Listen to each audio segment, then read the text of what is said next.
Assalamu alaikum, dear candidates. I'm Samreen Abbas. If you have been preparing yourself for CSS, PMS, and other comparative exams, then this video is for you. We are going to discuss essay writing, how to write an essay, and what is essay writing. First of all, the word essay literally means to attempt or to try, to express your thoughts, your ideas about certain topic. Essay writing is a written composition of moderate length exploring the particular issue or a subject. essay writing एक written composition है of moderate length इसलिए कहा है क्योंकि वो जो उसमें paragraphs होते हैं या ओवरऑल जो essay की लेंथ होती है वो आपके टॉपिक पे आपके आइडियाज़ पे जितनी आपको उस टॉपिक पर नॉलेज है उस पर डिपेंड करता है, इसलिए मॉडरेट लेंथ कहा गया है। Exploring the particular issue or a subject, essay writing किसी पर्टिकुलर इशू या किसी सब्जेक्ट पे होती है। Structure of an essay: introduction, body of the essay which consists of paragraphs, then the conclusion। ऐसे में जो मिलता है हमें सबसे पहले तो इंट्रोडक्शन होता है, जो भी हमारा सब्जेक्ट हो, जो भी इशू हो, जो भी टॉपिक हो, उसका पहले हम इंट्रोडक्शन करते हैं। उसके बाद बॉडी ऑफ द essay में हम वो सब इंट्रोडक्शन में हमने मेंशन की हुई होती हैं, प्रीव्यू हमने दिया हुआ होता है इंट्रोडक्शन में।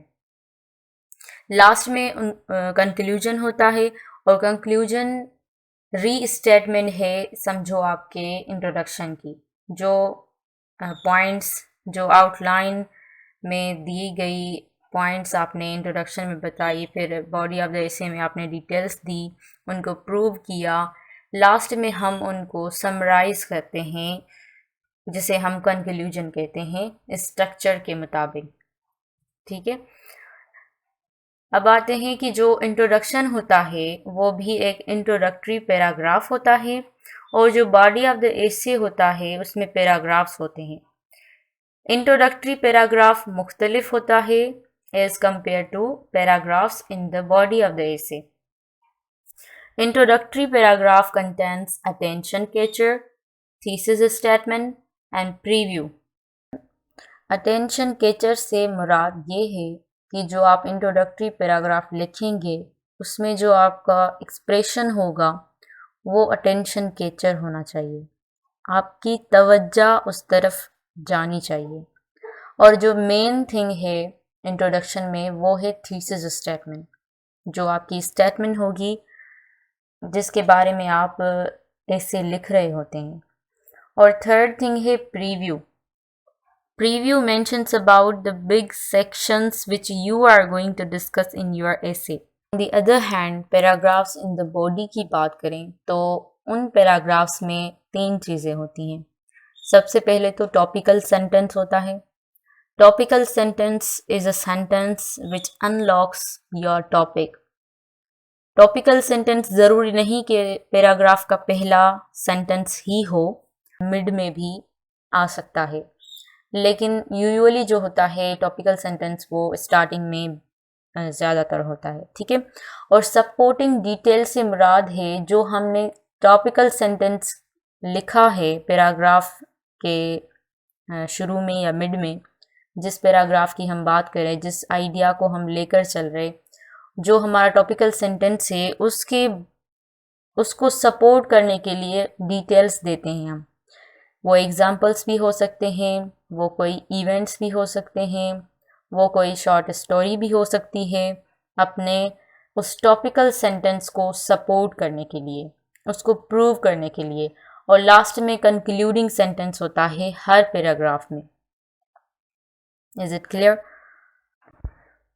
अभी ये मैं आपको स्ट्रक्चर समझा रही और मैं एग्जाम्पल के तौर पर अपने लिखे हुए CSS प्रिपरेशन वाले जो एसेज हैं जो मैंने 2018 से लिखे हैं उनमें से कोई एक मैं आपको एग्जाम्पल के तौर पर वो भी शेयर करूँगी इंशाल्लाह। The most important thing is these 4 elements. We can write any essay if we keep in mind 6 elements, which are who, what, when, where, why and how. Who से मुराद आपका वो कीवर्ड होता है जो आपका सब्जेक्ट होता है, जिसके बारे में आप ऐसे लिख रहे होते हैं, और वाट से मुराद वो की आइडियाज़ होते हैं जो आपके उस सब्जेक्ट के बारे में होते हैं। जितनी आपको नॉलेज होती है, जो आपके आइडियाज़, जो आपका एक्सप्रेशन होता है, उनको हम वाट वाली कैटेगरी में फॉल कराते हैं। ठीक है। Why, when, how and where, ये जो चारों वर्ड्स हैं ये डिपेंड करते हैं आपकी आउटलाइन पर, आपकी स्ट्रक्चर पर। आपका जो सब्जेक्ट है, जो टॉपिक है, वो जिस तरह का होगा उस तरह के ये वर्ड्स हम यूज़ करेंगे। जो शॉर्ट ऐसे होता है पीएमएस में, उसमें ये जो वेन एंड वेयर वाला पोर्शन होता है वो कम होता है, या फिर वेन वाला जो होता है वो स्किप करते हैं, क्योंकि हमें इतना टाइम नहीं होता एग्ज़ाम में कि हम हिस्ट्री लिखें, हिस्टोरिकल पर्सपेक्टिव दें या उस टॉपिक को हिस्टोरिकली कॉन्टेक्सचुअलाइज करें। शॉर्ट ऐसे में ये वेन वाला जो पोर्शन है वो स्किप किया जाता है। डिटेल में पढ़ते हैं फिर आपको क्लियरली समझ आएगा। मुख्तसरन ये कि ये जो 4 वर्ड्स हैं ये आपकी आउटलाइन पर डिपेंड करते हैं। अगर आपका टॉपिक है कि फ्राइल्टी, डायनेमिज्म, तो उसके बारे में अलग होगा, उसकी कोई वन बाय वन हम देखते हैं, मज़ीद क्लियर हो जाएगा। हु एंड व्हाट के बाद जो होता है इंट्रोडक्शन है।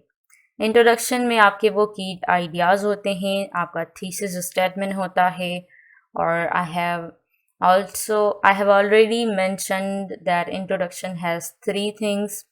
First one is attention catcher. Your introduction must be attention catcher.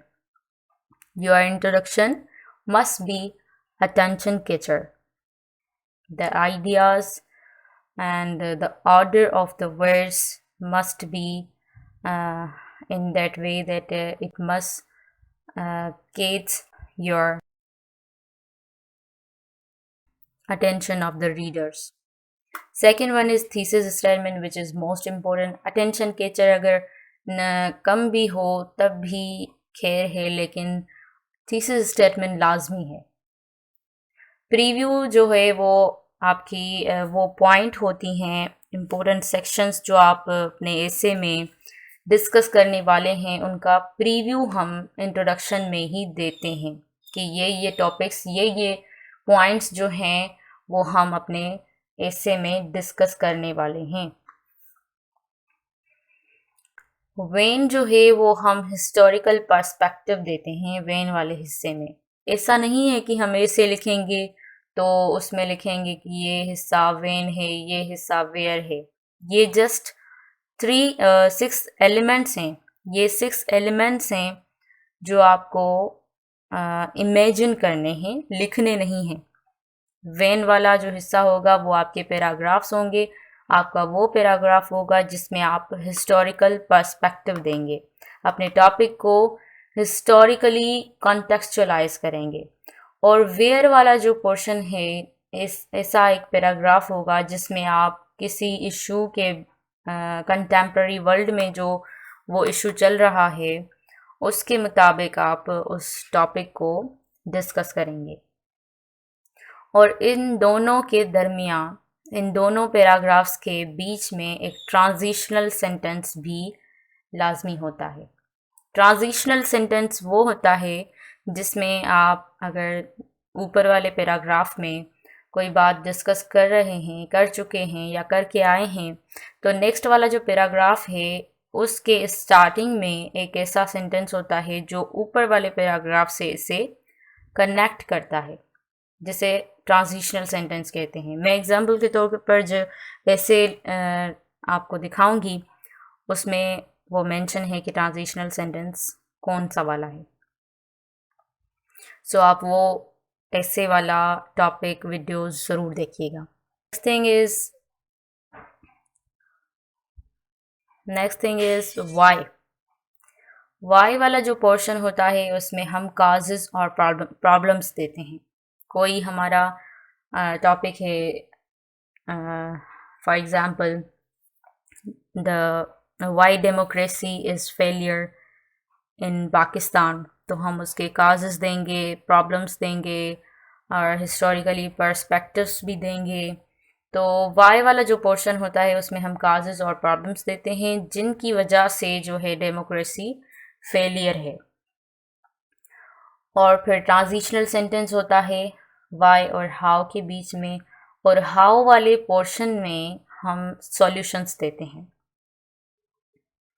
Reader को हम अपने रिटन एक्सप्रेशन से सेटिस्फाई करते हैं, उनको कन्विंस करते हैं कि जो काजेज़ या प्रॉब्लम्स की वजह से डेमोक्रेसी फेलियर है या जो भी आपका टॉपिक है वो बेहतर हो सकता है इन सॉल्यूशंस को इम्प्लीमेंट करके.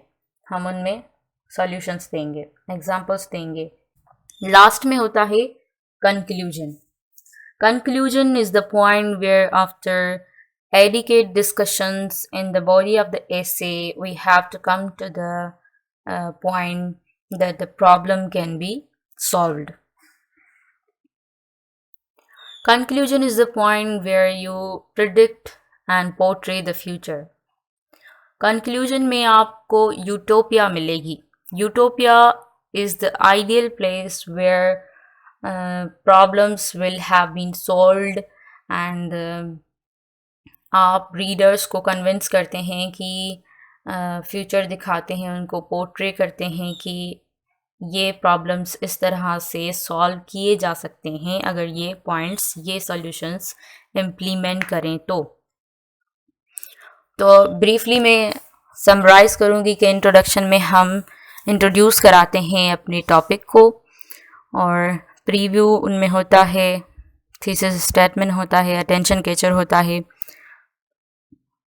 नेक्स्ट हमारे जो होते हैं पैराग्राफ्स, बॉडी ऑफ द एसे में हम प्रोपोनेंट्स देते हैं, ओपोनेंट्स देते हैं, सॉल्यूशंस, सजेशंस, रिकमेंडेशंस और कोटेशंस का भी इस्तेमाल करते हैं बॉडी ऑफ द एसे में. और नेक्स्ट जो पॉइंट है इम्पोर्टेंट वो ये है कि आप अपना इंट्रोडक्शन, एसे का इंट्रोडक्शन और कंक्लूजन, इन दोनों में कोटेशंस का इस्तेमाल करें, लाजमी करें, किसी भी अच्छे राइटर का उस टॉपिक से related. Now I am going to give you an example of the essay on democracy in Pakistan, needed political education amongst the youth.